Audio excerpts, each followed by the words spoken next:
പൊരുത്തം പ്രശ്ന നിർണയത്തിലൂടെ അതെന്താണ് ഈ പൊരുത്തം നമുക്ക് എങ്ങനെയാണ് പ്രശ്നത്തിലൂടെ നോക്കാൻ പറ്റുക അരുൺജി? അപ്പോൾ ഈ പൊരുത്തങ്ങൾ നോക്കുന്ന സമയത്താണെങ്കിലും ആദ്യം ജാതക പൊരുത്തം, നക്ഷത്ര പൊരുത്തം, ദശാസന്ധി ഇതൊക്കെ നോക്കുക. ഇതൊക്കെ നോക്കുമ്പോഴും പൊതുവേ എല്ലായിടത്തുള്ളൊരു പ്രത്യേകത, ഈ ഒരു സ്ഥലത്ത് നോക്കിക്കഴിഞ്ഞാൽ പൊരുത്തമുണ്ടെന്നും മറ്റൊരു സ്ഥലത്ത് പൊരുത്തമില്ലായ്മ, ഇങ്ങനെയുള്ള ചില വിഷയങ്ങൾ വരും. അതെന്താണെന്ന് വെച്ചിട്ടുണ്ടെങ്കിൽ ഈ ജാതക പൊരുത്ത നിർണയത്തിൻ്റെ കാര്യത്തിൽ ഇപ്പോഴും ഒരു ഏകീകരണം കൊണ്ടുവരാൻ സാധിച്ചിട്ടില്ല. പൊതുവെ അങ്ങനെയാണ്. കാരണം പല സമ്പ്രദായങ്ങളാണ് അത്, ചില ഗുരുക്കന്മാരുടെ സമ്പ്രദായങ്ങളും കൂടിയും ശിഷ്യന്മാർ എടുത്ത് അങ്ങനെ നോക്കുന്ന ഇതുണ്ട്. പക്ഷേ ഇതിലത്തെ ഒരു പ്രത്യേകത എന്താണെന്ന് വെച്ചിട്ടുണ്ടെങ്കിൽ ഒരു ഭാഗത്ത് പറഞ്ഞു പോവുകയുണ്ടായി, പൂർവ്വജന്മാർജിതം കർമ്മം ശുഭം വായുവാശുഭം തസ്യഭക്തിയും ഗ്രഹ സർവേ സൂചയന്തിഹ ജന്മനി എന്നുള്ളൊരു വിഷയത്തെ കൊണ്ട് പൂർവ്വജന്മകൃതങ്ങളായിരിക്കുന്ന ഗുണദോഷങ്ങളാണ് നമ്മൾ ഈ ജന്മത്തിലേക്ക് അനുഭവിക്കുന്നത്. അത് നമുക്ക് ജാതകങ്ങൾ ഗുണങ്ങളെയും ദോഷങ്ങളെയും അനുഭവിക്കേണ്ട കാലഘട്ടത്തിനെ സൂചിപ്പിച്ചു തരണമാണ് ജാതകം എന്ന് ആദ്യം പറഞ്ഞു പോയി. ഇഹാർജിതസ്യ വിജ്ഞാതും കർമ്മ പ്രശ്ന വിധീയത. എന്നാൽ ഈ ജന്മത്തിലത്തെ നമ്മുടെ കർമ്മഫലങ്ങളായിക്കോട്ടെ, ഈ ജന്മത്തിൽ നമുക്ക് മറ്റേതെങ്കിലും തരത്തിൽ നമ്മളെ സ്വാധീനിക്കുന്ന പല വിഷയങ്ങളും ജാതക ഫലത്തിനെ മാറ്റിയെടുക്കാമെന്നും കൂടി പറയുന്നുണ്ട്. അപ്പം അങ്ങനത്തേതായിട്ടുള്ളൊരു വിഷയം വരുന്ന സമയത്ത് നമ്മൾ ഈ ജാതക പൊരുത്തം എന്നത് പല കാര്യങ്ങളെ കൊണ്ട് നിർണ്ണയിക്കേണ്ടതായിട്ട് വരും.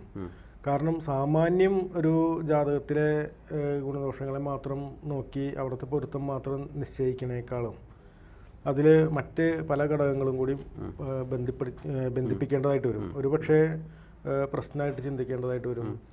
അവിടെ വിവാഹനാഥേന ആരൂഢനാഥേനത്തു ലക്ഷ്മവദ്വ തതസ്ഥനാഥേന പരസ്യവാച്യം എന്നൊക്കെ പറഞ്ഞു പോകുന്നുണ്ട്. അതായത് എങ്ങനെയാണ് ഒരു വിവാഹ പ്രശ്നം നോക്കേണ്ടത് എന്നൊക്കെ പല സ്ഥലങ്ങളിലും പറയപ്പെട്ടിട്ടുണ്ട്. അപ്പോൾ പൊരുത്തങ്ങളിൽ ഇപ്പോൾ നക്ഷത്ര പൊരുത്തങ്ങൾ പൂർണ്ണമായിട്ടും നക്ഷത്ര പൊരുത്തം കിട്ടിയിട്ടല്ലല്ലോ നമ്മൾ ഈ വിവാഹത്തിൻ്റെതായിട്ടുള്ള കാര്യങ്ങൾ നോക്കുന്നത്. അതെ. അതുപോലെ പക്ഷേ ജാതകത്തിൻ്റെ കാര്യത്തിൽ ഏകദേശം തുല്യമായാൽ മാത്രമേ പൊതുവെ എടുക്കാറുള്ളൂ. പക്ഷെ അതിൽ ഈ നേരത്തെ പറഞ്ഞ പ്രകാരം തന്നെ ഈ ജാതകങ്ങൾ എന്നുള്ള ഒരു വിഷയം നോക്കുന്ന സമയത്ത് അതിൽ ദോഷങ്ങളുടെ കാഠിന്യം, അതായത് ബലാബലം അനുസരിച്ചുകൊണ്ട് ഒരു പ്രശ്നചിന്തനയും കൂടി നടത്തുന്നതാണ് നല്ലത്. അതായത് നല്ലതെന്നാണ് എൻ്റെ ഒരു അഭിപ്രായം. ഒരു പുരുഷ ജാതകത്തിൽ ദോഷം കൂടുതലും സ്ത്രീ ജാതകത്തിൽ വളരെ ദോഷം കുറവും, രണ്ടും തമ്മിൽ ഒരുപാട് വ്യത്യാസം ഉണ്ടായാൽ എടുക്കാതിരിക്കുക. അതേ സ്ഥിതിക്ക് ചെറിയ വ്യത്യാസങ്ങളേ ഉള്ളൂ. അതായത് ഇപ്പോൾ പുരുഷ ജാതകത്തിൽ ദോഷമുണ്ട്, സ്ത്രീ ജാതകത്തിൽ പുരുഷ ജാതകത്തിനും പറഞ്ഞ ദോഷത്തിനേക്കാളും കുറച്ച് കുറവോ കുറച്ച് കൂടുതലോ ഇങ്ങനത്തെ വിഷയങ്ങളൊക്കെ വരുമ്പോൾ ഒറ്റയടിക്കത് എടുക്കാതിരിക്കാനല്ല, മറിച്ച് ഒരു പ്രശ്നപ്രകാരം കൂടി നോക്കിയിട്ട് ഇത് യോജിക്കുന്നതിൽ, ഇത് നമ്മളൊരു പ്രശ്നമായിട്ട് നോക്കുക, ഇത് യോജിക്കുന്നതിൽ ഇവരെ തമ്മിൽ യോജിപ്പിക്കുന്നതിൽ ഏതെങ്കിലും തരത്തിലുള്ള ദോഷങ്ങളുണ്ടോ, ഇനി അഥവാ കൂടുതൽ അനിഷ്ടമാണ് കാണുന്നത് വെച്ചിട്ടുണ്ടെങ്കിൽ അത് ഒഴിവാക്കുക. അല്ലാത്ത പക്ഷം കുഴപ്പമില്ല, അതേ സ്ഥിതിക്ക് മറ്റെന്തെങ്കിലും കാര്യങ്ങൾ ചെയ്താൽ മതി. ഒരു പ്രശ്നപ്രകാരം നോക്കിയിട്ട് യോജിപ്പിക്കുകയാണെങ്കിൽ ഈ ജാതകത്തിൻ്റെതായിട്ടുള്ള ഏതെങ്കിലും ഫലങ്ങൾ അനുഭവിക്കേണ്ടതായിട്ട് വരും. ഇനി അഥവാ ജാതകത്തിലത്തെ അല്ല മറ്റേതെങ്കിലും ഗുണദോഷങ്ങളാണ് നമുക്ക് അനുഭവിക്കേണ്ടതായിട്ട് വരിക. അങ്ങനെ ഏതെങ്കിലും തരത്തിലുള്ള ദോഷങ്ങൾ ഉണ്ടെങ്കിൽ അതിന് മറികടക്കാനായിട്ട് എന്ത് ചെയ്യാൻ പറ്റും?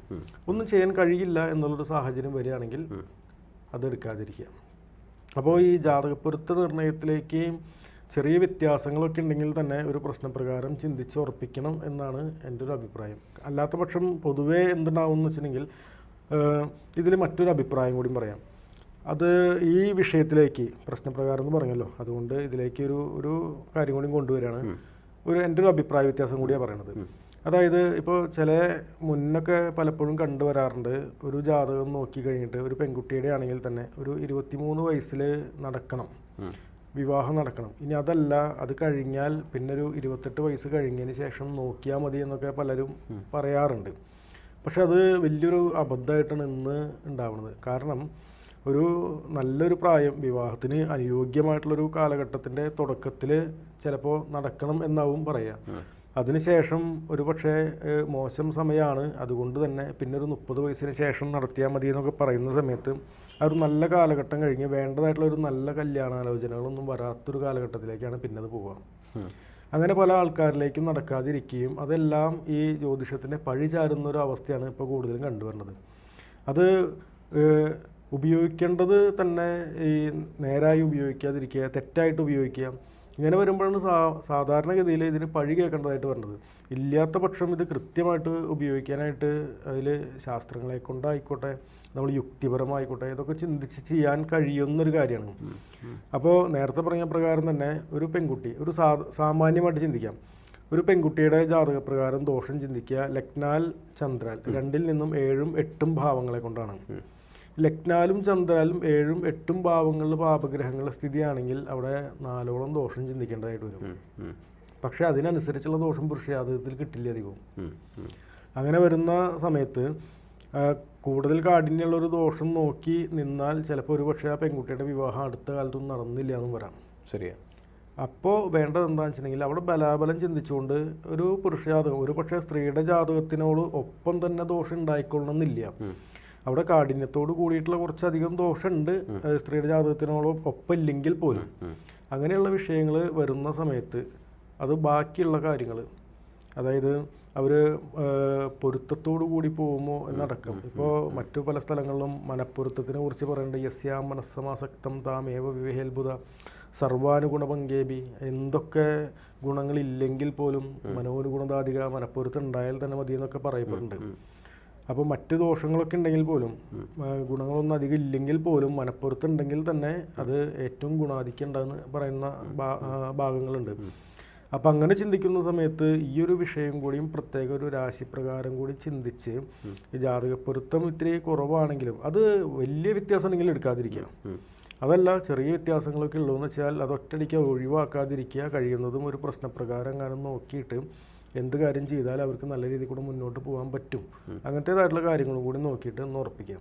ദശാസന്ധി ദോഷം വരുന്ന ഒരു ഈ ദശാസന്ധി ശരിക്കും നോക്കേണ്ട ആവശ്യം വരുന്നുണ്ടോ?